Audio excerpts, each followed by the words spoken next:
So today we are going to look at the structure and organs of government.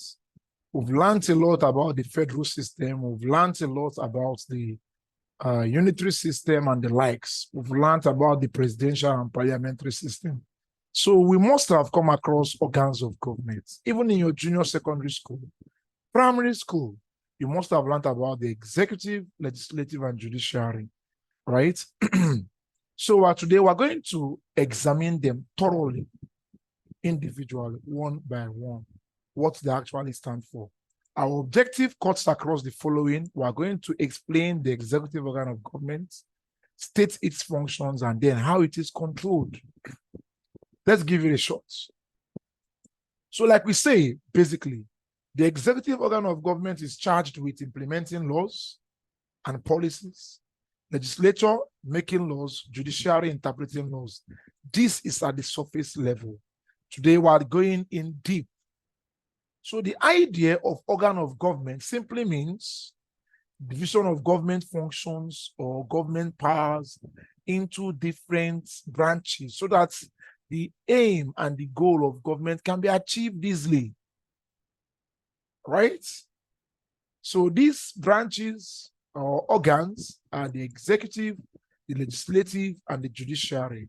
So we also call them the arms of government. So the executive is that organ of government that is responsible or charged with making and implementing policies or laws made in the country, right? So the head of the executive is the president or the prime minister, as the case may be. Also, we have the members of the executive council, who includes governors, ministers, commissioners, local government chairman, etc. Right? Now, because we have, so in democracy, we have two types of executive. We have the parliamentary and presidential. We've discussed parliamentary system before. We've discussed presidential system before, but let's see what they mean here. The idea of parliamentary is also known as dual executive, because in this system of government, there are two heads, basically. The head of state and head of government are two different people. So the head of state mainly can be the monarch or a ceremonial president like Nanda Zikiwe. Monarch, for example, the king of England, right? So that's an example of a dual. Then the prime minister is now the head of government. So that's why we call it a dual executive.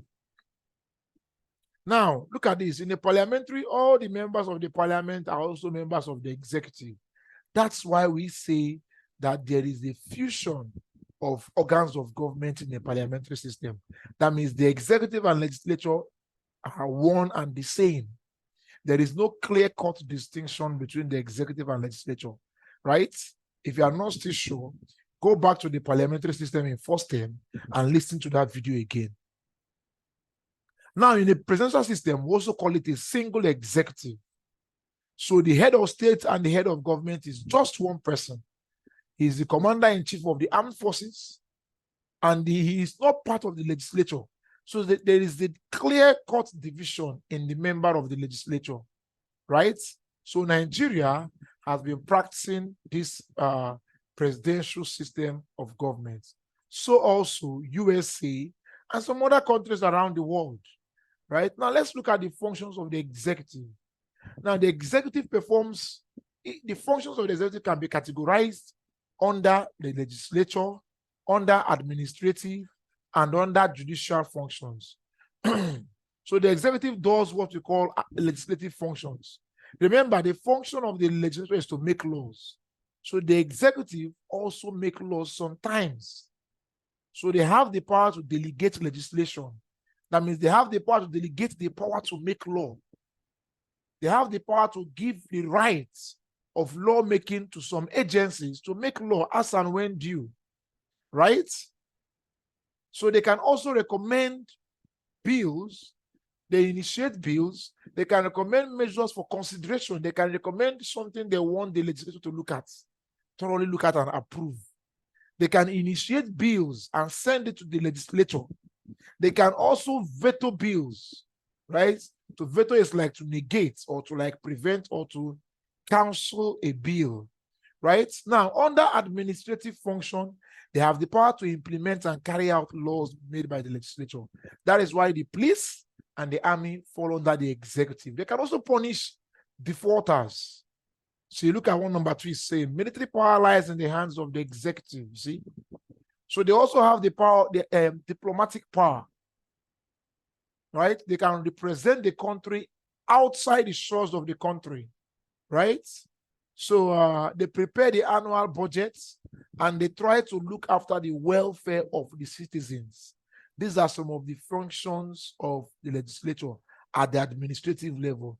Now, looking after the welfare of the citizens are the function of the public corporations, which are under the ministry, by extension under the executive organ of government.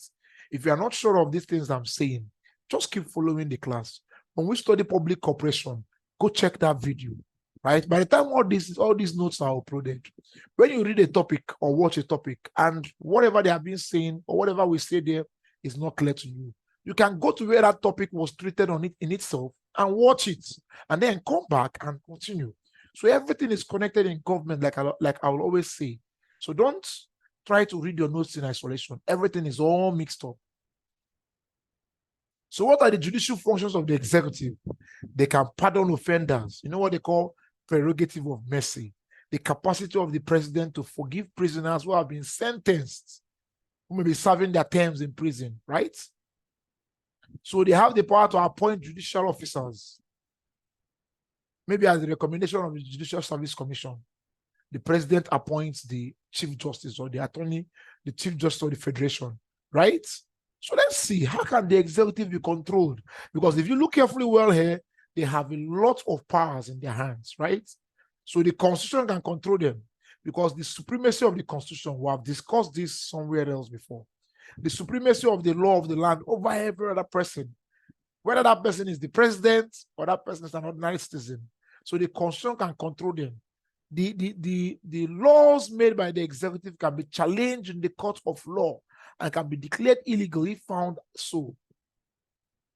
Now, the executive could be compelled to do certain things by getting court injunctions. So you can get to the court, get an injunction, and it can prevent the executive organ of government of getting certain things done.